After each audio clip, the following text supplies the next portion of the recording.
My name is Glenda Muskrat Garrett, and my parents were Charlie and Susie Muskrat. And I grew up around Raper Hollow community east of Disney. I have two brothers, two older brothers.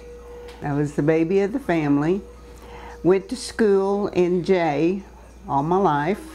We really didn't have so many toys, but my brother just older than I, we would play in the woods, go climbing trees and playing in the creek. And anytime anybody came over, any of my friends came over, that's where we'd end up, is in the woods and playing around the creek.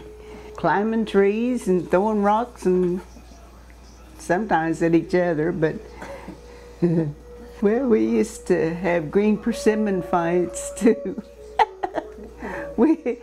Well, what we done was we just had a little, about an 8-inch stick, 6-inch stick, and kind of pointed off on the end, stick that green persimmon on there and rear back and let fly.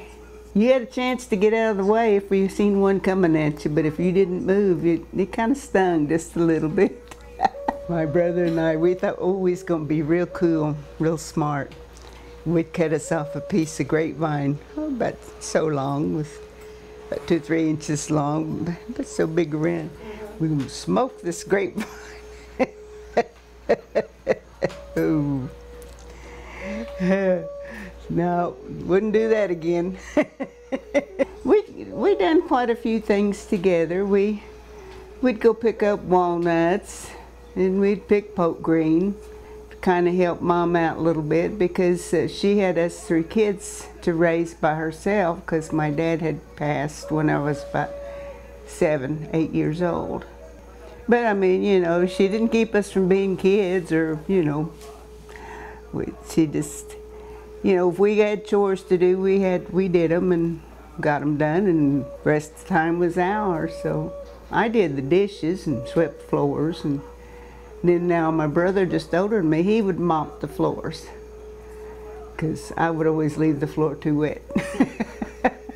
He and I decided we were going to scrub the floors in the living room, and it had tile on the floors.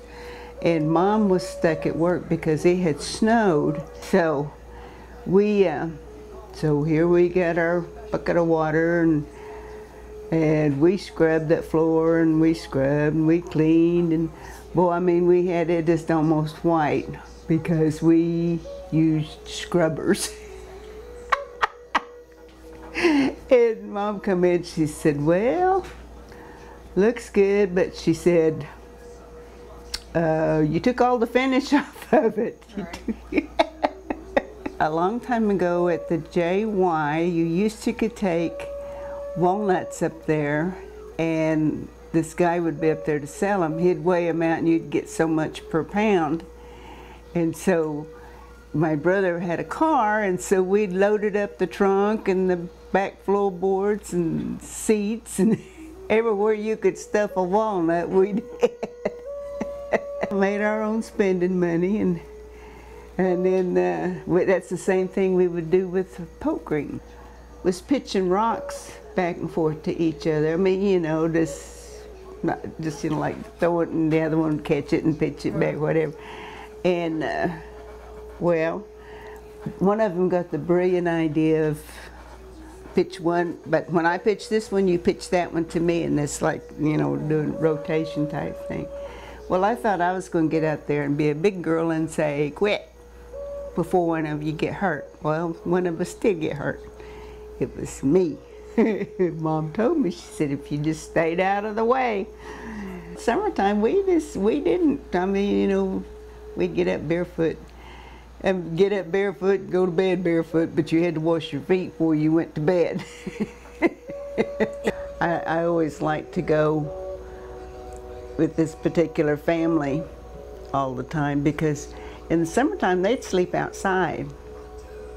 They'd have the mother, she'd have beds, they'd have beds set up outside, and that's where we'd sleep at night. And, before we'd go to bed, he'd like smudge pots, you know, for the smoke, so there wouldn't be mosquitoes and stuff like that. Didn't ever hardly ever have any, but you could lay there and you could watch the satellites as they went around.